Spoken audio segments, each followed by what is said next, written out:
안녕하십니까. 황태순 TV의 황태순입니다. 2023년 3월 2일 목요일 오후입니다. 조금 전 보니까 뉴스가 하나 들어왔는데, 김건희 여사, 그동안 이제 고발되어 있던 김건희 여사가 과거에 운영했던 코바나 컨텐츠에서 불법적으로 기업 협찬을 받았다. 그래서 부정청탁금지법 위반이다. 고발되었던 부분, 조금 전 서울중앙지검 반부패수사 2부에서 최종적으로 무혐의 처리했습니다. 이제 코바나 컨텐츠와 관련해서는 어떠한 것도 더 이상 이제 문제 삼기 어렵게 됐죠. 근데 이 소식을 접하면서 저는 이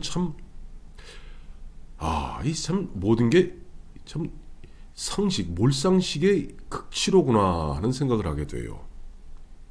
왜냐하니까 지금 김건희 여사가 대통령 부인 되기 전에 검찰총장 부인으로, 또 서울중앙지검장 부인으로, 자기도 커리어 우먼이니까 보면은 코바나 컨텐츠를 쭉 오랜 기간 동안 운영하고 있지 않았습니까? 그런 가운데 2018년에 알베르토 자코메티 전, 여기에 10곳으로부터, 대기업 등 10곳으로부터 받았는데, 그때 윤석열 서울중앙지검장이었다. 또 2019년에 야수파 걸작전을 갖다가 전시했는데, 그때 17곳으로부터 대기업 등으로부터 기업 협찬을 받았다. 한마디로 남편이 서울중앙지검장, 검찰총장으로 부정하게 청탁을 받았으니 부정청탁금지법에 저촉된다 라고 고발되었던 겁니다. 그런데 잘 생각해 보세요. 윤석열 검찰총장은 검찰총장 되자마자 그 당시에 조국 전 민정수석을 법무부 장관으로 앉히려는 문재인 대통령에게 우려를 표시했고, 또 실제 보면 이 조국 일가에 대한 압수수색을 갖다가 진행하게 됩니다. 그런 가운데 조국이 2019년 9월 9일 법무부 장관에 취임하죠. 그리고 한 달 조금 더 지난 2009년 10월 14일 조국이 낙마하게 됩니다. 이때부터 윤석열은 말만 검찰총장이었지, 문재인 정부, 문재인 정권, 문재인 대통령의 최대의 정적, 최대의 눈엣가시, 뽑아내야 될 눈엣가시였습니다.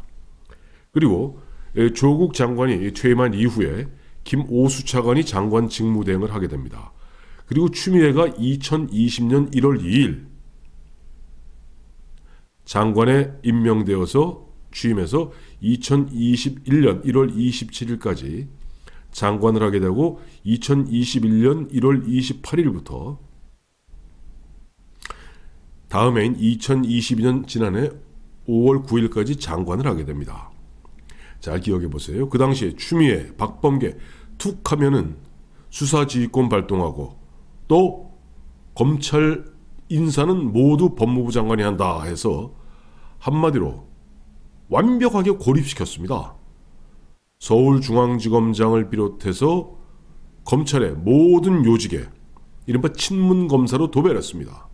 그런 상태에서 윤석열 검찰총장을 찍어내기 위해서, 다음에 시민단체 등을 통해서 김건희 여사를 고발했고, 그 고발 갖고 거의 추미애 1년, 박범계, 그러니까 2021년부터 2020년 5월 9일까지니까 그해 3월, 2020년 3월에 선거에 있어서 1년 2개월, 2년 2개월. 물론 그 사이에 2021년 3월에 이제 윤석열 검찰총장이 검찰총장을 때려치웁니다마는, 총장 그만두고도 계속 추미애 검찰, 박범계 검찰이 검찰총장 윤석열을 찍어내기 위해서, 또 윤석열 전 검찰총장이 유력한 대선 후보로 등장하는 것을 막기 위해서 어마어마하게 회방을 놓았습니다. 기억하실 겁니다, 여러분. 김건희 여사를 두고 뭐 줄리니 뭐니 그야말로 가짜 뉴스로 인격 모독을 하고, 또 뭐 서울의 소리인가요? 거기에서 뭐 7시간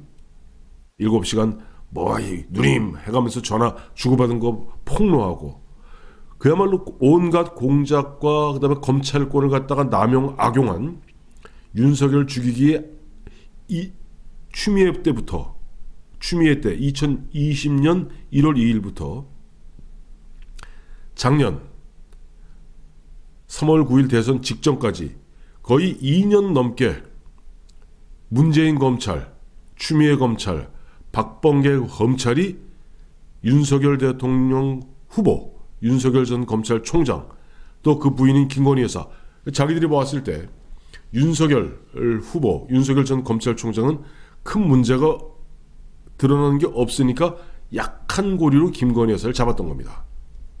그래서 뭐 줄리가 어쨌니 저쨌니, 그다음에 코바나 컨텐츠에서 알베르토 자코메티 전에 뭐 10곳의 대기업으로부터 협찬을 받았느니, 야수파 걸작전이 17곳으로부터 받았느니, 도이치모터스의 뭐 주가 조작이 뭐 해서 쩐주였느니, 온갖 그야말로 상상의 나라를 펴면서 김건희 여사 찍어내고, 김건희 여사가 휘청거리게 되면 결국 윤석열 후보, 윤석열 전 검찰총장도 버티지 못하고 항복할 것이라는 그러한 어떻게 비열한 그림을 그리면서 어마어마하게 털었습니다.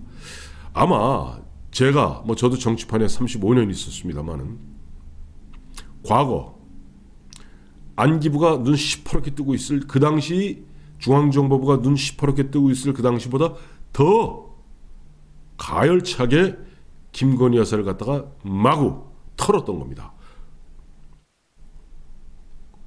당연히 없죠. 만약에 김건희 여사가 뭐가 걸릴 게 있었으면은 문재인 대통령이 그야말로 그당 마지막 윤석열 검찰총장 찍어내려고, 이용구인가요? 그 당시에 법무부 차관 통해서 자, 요거는 요렇게 하고 저건 저렇게 하고 하면서 자 이거 갖다 할 때는 이렇게, 왜일까? 검찰총장을 갖다 직무정지시키기 위해서, 즉 징계하기 위해서 그 난리를 치지 않았습니까? 대통령까지 직접 법무부 차관한테 코치해가면서 결국 윤석열 검찰총장이 직접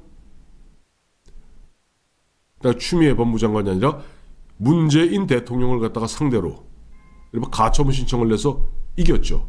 물론 본원 소송에서 졌습니다만 어쨌든 가처분 신청에서 이겼습니다. 행정법원이 윤석열 검찰총장 손을 들어주었습니다. 그래서 윤석열 검찰총장이 징계받는 것을 피할 수가 있었죠. 그리고 작년, 그러니까 재작년이군요. 2021년 3월에 윤석열 검찰총장, 아이고 됐네요. 더 이상 나갖고 더 괴롭히면서 검찰 조직을 망가뜨리지 마세요. 라고 하면서 검찰총장을 갖다 그야말로 표표히 내던졌습니다. 만약에 김건희 여사가 지금 좌파들, 지금 민주당에서 뭐 김건희 특검, 또 갑자기 무슨 전가의 보도 마냥 조자령 헌칼 쓰듯이 지난해 9월 달에 그 생난리를 치다가 또 한참 조용하다가 최근 와서 또 김건희 특검, 쌍특검 걸겠다라고 또 변죽을 올리고 있습니다. 오죽하면은 조정훈 의원 있죠, 시대전환. 조정훈 의원이 나가 반대한다. 정의당도 마찬가지예요. 무슨 김건희 특검이냐. 검찰 수사, 지금 도이치모터스 관련해서 수사, 또 일정 부분은 얼마 전에 판결이 났죠. 판결이 나서 김건희 여사는 무관하다는 것이 법원의 판결로 상당 부분 입증이 되었습니다. 그러니 지금 검찰 수사 미진한 부분이 있으면 검찰 수사로 그걸 갖다가 밝힐 부분이지, 특검은 뭐한 얘기다라고 얘기하고 있고, 특히 보니까 조정훈 의원이 아주 걸작이에요. 아니 어쩌라 말이냐. 그것도 김건희 여사가 무슨 윤석열 대통령하고 결혼하기도 전에, 그것도 시효가 한참 지난 옛날 그 무렵에 어쩌고 저쩌고 했던 것 같고 계속 물고 늘어지면서, 그것도 비열하게 지난해 9월에 이재명이 명제 경각에 달려있으니 그때 이재명을 갖다 방탄, 이재명에 쏠리는 화살을 갖다가 피하고자 물타기 하는 차원에서 이 김건희 특검 들고 나오더니, 또 최근에 어떤 영장 청구하고 체포 동의안 그 나오니까 또 김건희 여사 특검 걸고 나오는데, 그건 말도 안 되는 얘기 하지 마라. 또 이복현 씨라고 있습니다. 지금 금융감독원장이죠. 이제 검사 출신이자 회계사 출신입니다. 이복현 씨가 며칠 전에 국회에 나와서 상임위에서 얘기했죠. 내가 그 당시 서울중앙지검에 있었는데 내가 그때 하도 검찰에서 보면 우에서 계속 문재인 검찰 때입니다. 김건희 갖다가 도이치모터스로 올가 넣으라고 그렇게 우에서 강한 압박이 들어왔는데 하도 정치적으로 다뤄서 내가 더러워서 검찰치 때려 쥐었다라고 이야기하면서 참 의미 있는 얘기를 했어요. 이는 이제 검사니 할 수 있는 이야기죠. 그때 검찰이 그렇게 우에서 압박을 가함에도 불구하고, 즉 우에 추미애 법무장관 또 박범계 법무장관 등 우에서 그렇게 조져라, 김건희 조져라 라고 압박을 가함에도 불구하고 결코 당시 문재인 검찰로 친문검사로 도배하고 있던 서울중앙지검에서도 김건희 여사를 소환하지 못하더라. 왜? 그 다음 말이 참 역시 검사는 검사로구나 제가 알았어요. 검사가 일단 소환을 해서 부르면 반드시 처분을 해야 된답니다. 즉 기소를 하던 다음에 아니면 무혐의 처분을 하던 처분을 해야 된답니다. 불러놓고 처분 안 할 수는 없대요. 근데 그 당시에 이미 요만한 그렇게 탈탈 털었음에도 불구하고 기소할 건덕지가 없으니까, 기소할 건덕지도 없는데 우에서 법무장관은 계속 우에 청와대나 법무부에선 계속 김건희 불러서 끝장을 봐라 라고 계속 압박을 가함에도 불구하고 수사검사 입장에선 이거 불러놓고 추궁할 것도 없고 그렇다 무혐의 처분하자니 눈치 보이고 처분할 수 없죠. 그래서 결국 한 번도 못 불렀다는 겁니다. 이것이 진실입니다. 자, 그래요. 지금 보면 오늘 김건희 여사에 대한 이른바 커바나 컨텐츠 무혐의 2021년 12월에 그러니까 대선 직전이죠. 그때 1차 세 건이 걸려있는데 1차 무혐의 처분. 이건 2016년 즉 윤석열 검사가 당시 이제 박영수 특검에 파견 검사로 나가 있을 그 무렵에 김건희 여사가 전시를 했는데 거기에 보면 대기업들로부터 협찬을 받았다. 근데 그건 2021년 대선 한창 대선 그땐 문재인 검찰입니다. 문재인 검찰이 뭐 예뻐갖고 윤석열 후보 부인 김건희 여사를 갖다 봐줬겠습니까? 더 이상 나올 수가 없으니까 2021년 12월에 무혐의 처분했던 것이고, 오늘 나머지 두 건 알베르토 자코메티 전 야수파 걸작전 2018년 2019년에 서울중앙지검장과 검찰총장 당시에 김건희 여사 커바나 컨텐츠가 전시했다는 그때 대기업 등 10곳, 17곳으로부터 협찬을 받았던, 그래서 부정척당 금지법을 위반했다는 그런 고발사항에 대해서 무혐의 처분됐습니다. 너무나 당연한 이야기를 갖다가 이제서야 처분 내리는 것도 참 검찰도 어지간히 참 무디다 하는 생각을 하게 됩니다. 고맙습니다.